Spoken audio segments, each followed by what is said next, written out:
আসসালামু আলাইকুম ওরহমতুল্লাহ। আশা করি আপনি ভালো আছেন। গত সপ্তাহে আপনি দাওয়াত খাওয়ার দোয়া মুখস্থ করেছেন।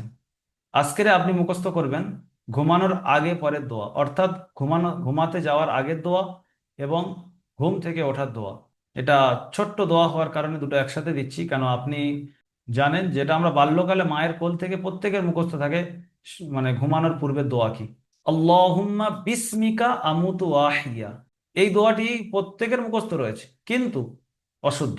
এখানে শুদ্ধতার ব্যাপার আছে। আল্লাহুম্মা বি ইসমিকা বলা যাবে না, বিসমিকা বলতে হবে। বিসমিকা, আল্লাহুম্মা বিসমিকা আমুতু ওয়াহিয়া নয় ওয়া আহিয়া।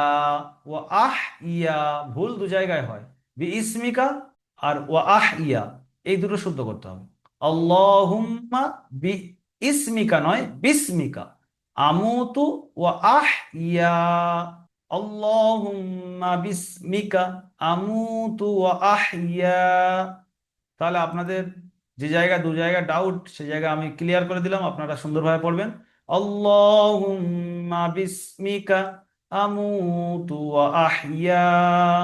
শুদ্ধ করে নেবেন, সবার মুখস্থ আছে আমি জানি, তারপরেও শুদ্ধতার জন্য দিলাম। চলেন, এবারে আমরা পড়বো ঘুম থেকে জেগে ওঠার পরে আল্লাহ শুক্রিয়া আদায় করব, কেন ঘুম মরণের ভাই, সেখান থেকে আল্লাহ আমাকে ফের জীবন দান করেছেন। আল্লাহ শুক্রিয়া আদায় অবশ্যই দরকার। ঘুম থেকে জেগে ওঠার দোয়ার এটা। আলহামদুলিল্লাহিল্লাযী আহিয়ানা বা'দামা আমাতানা ওয়া ইলাইহিন নুশুর। কত ছোট্ট দোয়া! সুন্দরভাবে পড়লে আল্লাহ সুবহানাহু ওয়া তাআলা আপনার হায়াতকে বাড়িয়ে দেবেন, কেন আপনি মরণের ভাই ঘুম, সেই ঘুম থেকে আপনি জাগ্রত হয়েছেন, জীবন পেয়েছেন নতুন। সেই দোয়াটি আপনার অবশ্যই মুখস্থ থাকা দরকার। অবশ্যই মুখস্থ করে সাপোর্ট অ্যাডমিনকে শোনাবেন 1 সপ্তাহের মধ্যে। আরো একবার বলে দিচ্ছি, আলহামদুলিল্লাহিল্লাযী আহিয়ানা বা'দামা আমাতানা ওয়া ইলাইহিন নুশুর। এই দোয়াটি সুন্দর করে মুখস্থ করবেন, ছোট্ট দোয়া। সাপোর্ট অ্যাডমিনকে অবশ্যই শোনাবেন। ভালো থাকবেন। আসসালামু আলাইকুম ওয়া রাহমাতুল্লাহি ওয়া বারাকাতুহু।